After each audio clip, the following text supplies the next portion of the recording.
think a myth in the business is that we all have everything to choose from, is that we don't.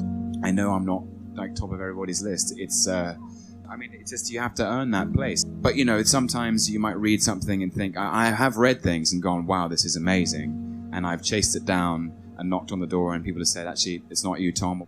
We're thinking of someone different. And then my job is to keep knocking on the door and say, let me see if I can change your mind. I've been very diligent in my training and tried to listen to the advice of all my teachers and instructors as a student, as an academic, as a training actor, and I always wanted to do right by them. And I found myself, it's a very scary moment when you're a young actor. Most people find themselves in their early 20s, and everything is possible and nothing is guaranteed.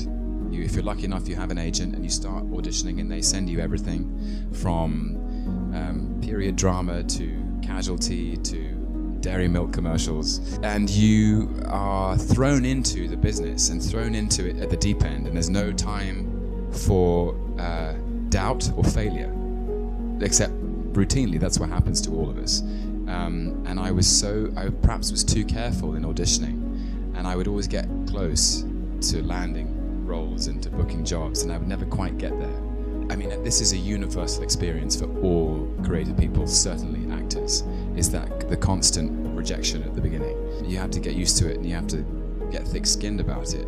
I just got so exhausted, because at first you take it very personally. And I thought, well, no one's going to help me get there. The only person who can do this is me. I started preparing in a different way, and I sort of stepped up to the plate a little better, I think, because I could feel time sliding away, and I wasn't getting on with life. I just was sort of stuck in this rut of neither acting nor doing anything else. The experience of being in your 20s is so energetic, and I felt so stagnant, actually. So I just kind of changed everything up, and it worked. I'm lucky. I don't know that I've ever been able to do anything. I say it as a sort of, because I'm aware that it can be a strength, but it can also be a weakness because the focus is obsessive. So when I go for something, I go for it at the expense of everything else. I love what I do, simply, and I feel so lucky that I'm allowed to do it and that I get to do it for a living. And cinema and theatre have had such a profound effect on me in my life. And so I always, every time a new script or a new role comes along, I'm motivated by the thought I won't forgive myself if I don't give it everything. But I do try to choose different kinds of things because I'm interested in the diversity of people and the complexity of people and the multiplicity we contain within us. I really think the thing that unites us all in the world is that we are constantly inconstant, and that inconstancy and that contradiction is something that I've always tried to explore with my characters, because I think that we contradict ourselves all the time. There's the Walt Whitman poem, The Song of Myself. I am large, I contain multitudes, I contradict myself. We all have two lives. The second begins when you realize you only have one. So I'm not wasting any time. And the thing is that, with negativity, they are like clouds that pass across the sun. They will pass, like they're just feelings, you know what I mean? And it's important not to dwell on them and just move past it. There is so much, I find, and maybe it's my nature, but there's just so much about life that's amazing. And when you kind of key into that, nobody has an easy ride, that's for sure.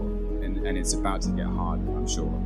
But it also gets better, and the point about going through those experiences is you just have to sort of go, well, it is what it is, and it'll pass. And when you tap into like how amazing stuff is, it's pretty cool.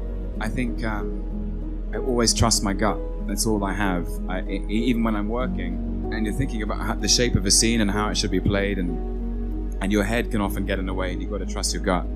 It's just, if I'm inspired, if my curiosity is piqued, and I want to chase this possibility down that I see in front of me on my desk, it's some of you may have heard me say this before, but I'm embarrassed to say I always speak in metaphors. I don't know how to speak in any other way. And for me, acting is kind of like playing the piano. And if the piano is the human condition, we all have every single note on that 88 key board within us. For me, every role, I want to be able to play every note, and sometimes if a character or a story seems to stretch me in some way, seems to offer up an experience that is new, that is a different chord or a different tune, that is real and true and human and accessible, and no matter how joyous or loving or warm or how dark or painful, if it seems like an interesting shape to inhabit, I know if I'm running towards it already. So I think it's a quote from Shakespeare, which is 4 words: take pains, be perfect. I think his way of saying, don't be afraid of caring.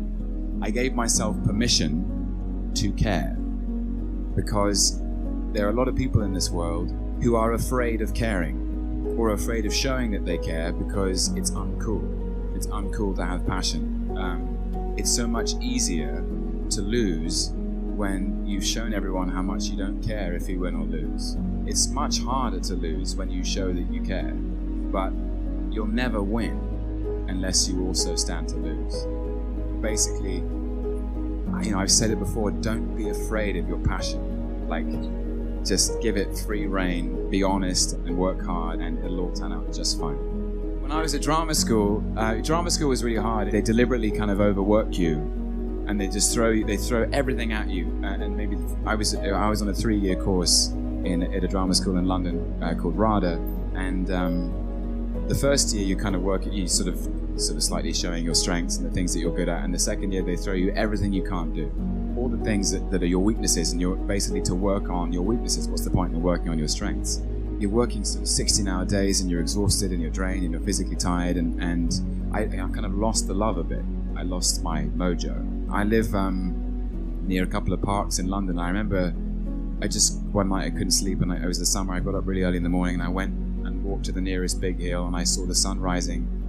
Sometimes that's the answer. It's just get up when the sun gets up and look around, and you realize you're part of an amazing planet.